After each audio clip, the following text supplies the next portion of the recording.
जय हिंद, जय भारत, राम राम, नमस्कार दोस्तों। कैसे हो आप सभी लोग और आपके जो साउंड सिस्टम का जो कार्य है वो कैसा चल रहा है, और आप मेरे वीडियो कौन से शहर, कौन से गांव, कौन से राज्य से देख रहे हो, कमेंट करके जरूर बताइए। आपके साउंड सिस्टम का क्या नाम है उसका भी कमेंट जरूर करें। दोस्तों, काफ़ी दिनों से मुझे एक बात खाई जा रही थी कि अपने इंडिया में साउंड सिस्टम से इतना सारा पैसा कमाते हैं, क्या अपने दूसरे देश में जाके भी ऐसा बिजनेस स्टार्ट कर सकते हैं?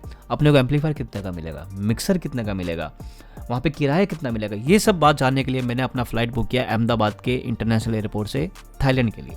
जी हाँ दोस्तों, मैं जा रहा हूँ थाईलैंड। थाईलैंड देश का वीज़ा बिल्कुल फ्री है, आपको बस पासपोर्ट चाहिए और कुछ उस कंट्री का रूल्स एंड रेगुलेशन है वो आपको फॉलो करना पड़ेगा। इंडिया का इमिग्रेशन बहुत ईजी रहा। जल्दी से मैं अपने फ़्लाइट में जाके बैठ गया और रात के लगभग 1 बज रहे हैं और फ्लाइट उड़ने को तैयार है। ये भाई साहब दिशा निर्देश दे रहे हैं, ये मोहतरमा समझा रही है कि आपको इस कंडीशन में ये करना है, इस कंडीशन में ये करना है। इन सब को अवॉइड करते हुए मैं आराम से बैठ गया अपनी फ़्लाइट में और सो गया। सुबह जब उठा तो ये नज़ारा मुझे देखने को मिला और मैं पहुंच चुका था थाईलैंड देश के बैंकॉक शहर में डॉन मियांग इंटरनेशनल एयरपोर्ट पे। दोस्तों, ये एयरपोर्ट जितना यहाँ से खूबसूरत देखने को लग रहा था उतना इनसाइड से लग रहा था। बहुत सारे प्लेन मुझे देखने को मिले, बहुत मज़ा आया फ़्लाइट में। और मैं जल्दी से इमिग्रेशन की तरफ गया और इमिग्रेशन बहुत ईजी था, मुझसे कुछ नहीं मांगा गया, होटल, रिटर्न फ़्लाइट, कुछ नहीं, बस पासपोर्ट मांगा, स्टैंप लगा दिया और मुझे फ्री कर दिया।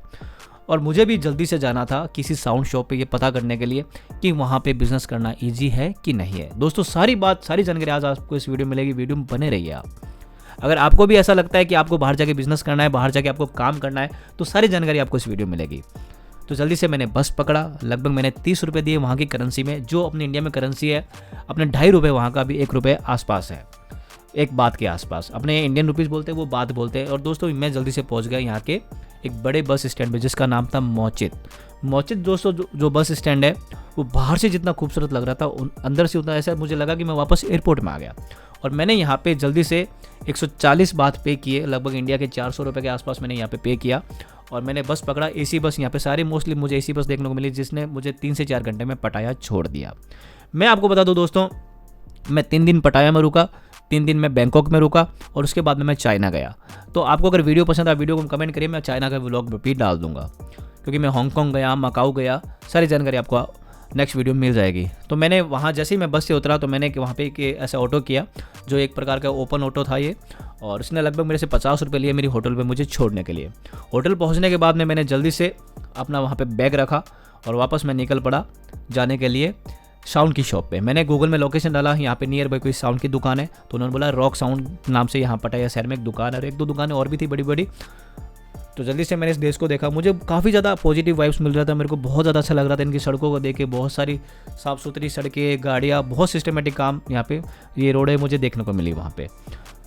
और काफ़ी सारे इंडियन लोग भी मुझे वहाँ पे गाड़ी में बैठे देखने को मिले, जो लोग काफ़ी ज़्यादा घूम रहे थे और मज़े लेने के आए हुए थे थाईलैंड में। बट मुझे क्या करना, मैं तो पहुँच चुका साउंड की दुकान जिसका नाम था रॉक साउंड। जी हाँ दोस्तों, ये जो शॉप है यहाँ पे मुझे अंदर आते ही रॉक साउंड नाम की मैन्युफैक्चरिंग वाले भी स्पीकर, एम्पलीफायर देखने को मिले। और सबसे बड़ी बात, Soundcraft, JBL, Harman, Lexicon, ये सब कुछ मुझे वहाँ पे देखने को मिले। इवन श्योर सैनाइजर के माइक्रोफोन और UI वाले मिक्सर, सब कुछ मुझे बड़ा ब्रांड भी उस दुकान में देखने को मिला। अब मुझे इंतजार था कि अगर वहाँ का लोकल कोई कंपनी उठाऊँ, जैसे इस दुकान का नाम था रॉक साउंड, उनकी कंपनी में उठाऊँ तो कितने रुपए का स्पीकर आएगा, ये ऐसे एम्पलीफायर लूँ तो कितने रुपए की। और सबसे बड़ी बात, ये ब्लू क्राउन का एम्पलीफायर, ब्लू कलर का, ये मुझे इंडिया में कभी देखने को मिला ही नहीं जहाँ तक मुझे पता है, और अगर आया भी होगा तो इम्पोर्ट होकर आया होगा। तो सारी प्राइस मैं आपको लास्ट में शेयर कर दूंगा। तो सबसे पहले मैंने इनके मॉनिटर देखे, पैसिव मॉनिटर देखे। तो मैंने एक लगभग आपको अमाउंट बता देता हूँ, क्योंकि वहाँ पे बहुत ज़्यादा नॉइस था, इसलिए मैंने वो वॉइस हटा के ऊपर से वॉइस ओवर किया ताकि आपको अच्छे से समझ में आए। तो यहाँ पे काफ़ी सारा ऑफर भी था इस शॉप के ऊपर।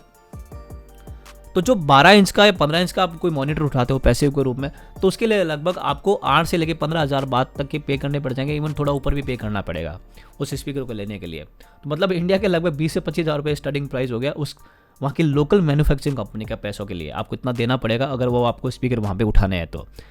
और उसके मुझे 4 चैनल के एम्पलीफायर भी देखने को मिले, काफ़ी सारे मुझे इस तरह के मॉनिटर भी देखने को मिले। और मैं आपको बताऊँ दोस्तों, काफ़ी अच्छी प्लाई के अंदर थे, काफ़ी अच्छी फिनिशिंग में थे ये। जैसे आप देख रहे हो दोस्तों, 12 इंचेस, 15 इंच सारे कंप्लीट है, कोई भी एम्प्टी कैबिनेट नहीं है, कोई भी खाली नहीं है। ये 18 इंच में बेस है, सब कंप्लीट है दोस्तों। कलर में क्या, फिनिशिंग में क्या, एक नंबर फिनिशिंग। मतलब अपने इंडिया में अगर किसी लोकल खरीदते तो भी अपने को ऐसी फिनिशिंग नहीं देखने को मिलेगी। तो ये तो मुझे क्लियर हुआ कि अपने एक लोकल कंपनी के साथ में वहाँ पे बिजनेस की शुरुआत हम कर सकते हैं। अब हम बात करते हैं यहाँ पे एक बड़े साउंड के बारे में, बड़ी कंपनी के बारे में दोस्तों। तो बड़े में आए तो जैसे मैं आपको बताऊं कि मैंने यहाँ पे UI के मिक्सर देखे। तो दोस्तों मैं आपको बता दूं कि जो इंडिया में मैं मिक्सर यूज़ करता हूँ साउंडक्राफ्ट कंपनी का UI 16, उसका जो इंडिया में प्राइस है लगभग दोस्तों वो 30 से 35 हज़ार रुपये के आसपास है, और वहाँ पे लगभग दोस्तों 27,000 28,000 बात का है। मतलब इंडिया के लगभग 60 से 70 हज़ार रुपये हो गए। मतलब इतना इंडिया की रेट में वहाँ की रेट में फ़र्क है।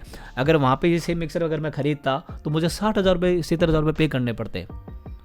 ये सबसे बड़ी बात। फिर मैंने क्राउन का एम्पलीफायर पूछा, XLI 2500 का रेट पूछा, तो उन्होंने मुझे बताया ये जो एम्पलीफायर है ये लगभग आपको लास्ट डिस्काउंट करके 26,500 बात का मिलेगा।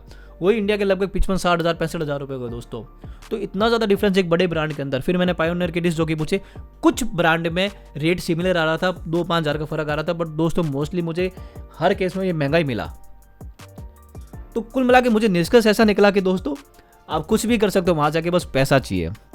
और सबसे बड़ी बात दोस्तों, अगर आपका पूरा विचार है कि आपको वहाँ जाके बिजनेस खोलना ही है, तो सबसे पहले आपको उस देश की परमिशन लेनी पड़ेगी। अभी मैं टूरिस्ट वीज़ा पे हूँ तो मैं यहाँ पे काम नहीं कर सकता, मैं बिजनेस नहीं खोल सकता। तो आपको अगर ऐसा करना है तो आपको उस देश का वर्क वीज़ा लेना पड़ेगा, 1 साल का, 2 साल का, 5 साल का, जितना साल का वो दे रहे हैं, उसके लिए आपको काफ़ी ढेर सारे पैसे भी देने पड़ सकते हैं। और पर आप ये चाहते हो कि आप एक लोकल ब्रांड को लेकर वहाँ पे काम स्टार्ट करो, तो दोस्तों बहुत ईजी पड़ेगा। कि बड़े ब्रांड को लेकर अगर आप काम स्टार्ट करना चाहते हो तो मैं कह रहा हूँ बहुत ज़्यादा टिपिकल होने वाला है। आपको काफ़ी सारा पैसा चाहिएगा, आपको बहुत ज़्यादा पैसा चाहिएगा वहाँ पे काम ओपन करने के लिए।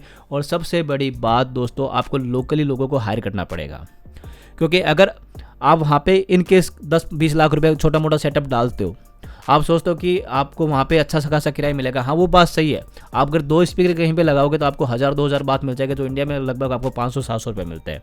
आप कोई लाइव बैंड में यहाँ पे सेटअप लगाते हो, कोई आप डीजे में यहाँ पे सिंगल सेटर्स लगाते हो, 4-6 रुपये लगाते हो, वैसा सेटअप आप कहाँ पे किसी शादी फंक्शन में लगाते हो, किसी बर्थडे पार्टी में लगाते हो, या किसी और भी कोई पार्टी में लगाते हो, तो आपको काफ़ी ज़्यादा पैसा, मतलब आप ये मान के जैसे जितना करेंसी में फ़र्क आ रहा है ना, उसके हिसाब से वहाँ पर आपको अर्निंग में भी फ़र्क मिलेगा। 10 से 15 हज़ार रुपये सिंगल साइड में लगा रहा हूँ, वहीं पे आपको लगभग 40 से 45 हज़ार रुपये आपको पर बुकिंग देखने को मिल जाएगा आराम से। वो करेंसी वहाँ की उतनी होगी, बट आप जब उसको इंडिया में कन्वर्ट करोगे तो आप लगभग 40 से 45 हज़ार रुपये कमा चुके होंगे उस बुकिंग को लेके। काफ़ी सारे मैंने लोकल वहाँ पे कंपनी और देखी। दोस्तों मैं आपको बता दूँ, अगर आप काम ओपन करते हो तो आपको लोकल स्टाफ रखना पड़ेगा, क्योंकि लोकल स्टाफ ही वहाँ पर आपके लिए काम लेके आएंगे। जब आप कहीं पर अपना शॉप ओपन करोगे किसी भी शहर में, बैंकॉक में, पटाया में, फुकेत में, कराबी में, चियांग में, चियांग राय में, कहीं पे भी आप ओपन करोगे तो आपको थाईलैंड शहर में या किसी दूसरे देश कहीं पे भी आप जा रहे हो तो आपको लोकल स्टाफ रखना ही पड़ेगा। तभी वो आपके लिए, क्योंकि हर एक लोकल कस्टमर इंग्लिश जानता नहीं है जो आपको काम दे सके, तो वो विश्वास उन्हीं लोगों पे करेगा जो लोकल आदमी होंगे वहाँ पे। तो सपोज आपने काम ओपन कर भी लिया तो आपको ये सारी प्रॉब्लम फेस करने को मिलेगी। फिर इंडिया में आप स्टाफ बुला सकते हो, कोई दिक्कत नहीं है, पर ये सब कुछ आपको देखना पड़ेगा जब आप वहाँ पे काम ओपन करोगे। और स्टार्टिंग में काम ओपन करने के बाद में ये कोई श्योरिटी नहीं है कि आप वहाँ पे अच्छा खासा पैसा कमाओ। दोस्तों बहुत ज़्यादा स्ट्रगल है, जहाँ तक मैंने उस दुकान वाले से घंटे भर बैठ के बात की। और मैं आपको सबसे बड़ी बात बता दें दोस्तों, जो सबसे ज़्यादा ईजी है वो होता है एक लेबर वर्क हो गया, एक ऑपरेटर हो गया, जो खुद का बिजनेस इंडिया में नहीं कर रहा, वो वहाँ जाके काम कर सकता है और अच्छा खासा पैसा कमा सकता है।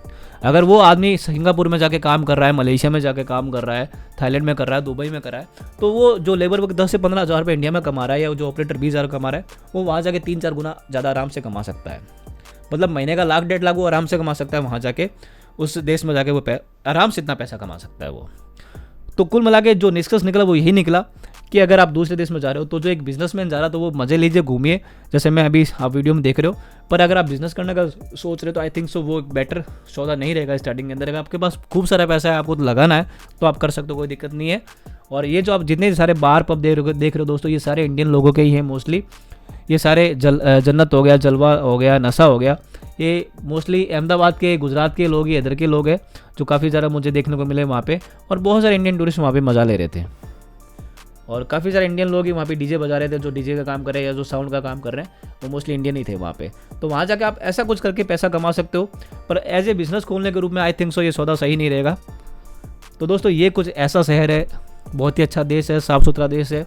मैंने काफ़ी ज़्यादा एंजॉय किया 3 दिन यहाँ पे। उसके बाद मैं बैंकॉक गया, और बैंकॉक के बाद में फिर मैं चाइना गया।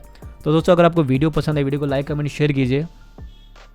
और आप भी अगर मेरी तरह सोच रहे हो कि बाहर जाके कुछ ऐसा करूँगा वैसा करूँगा, तो सारे डाउट्स मैंने आपको आज इस वीडियो में क्लियर कर दिया है।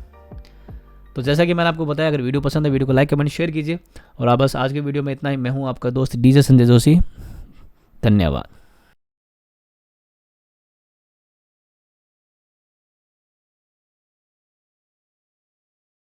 पिंक पॉप को मार के उसको गिराने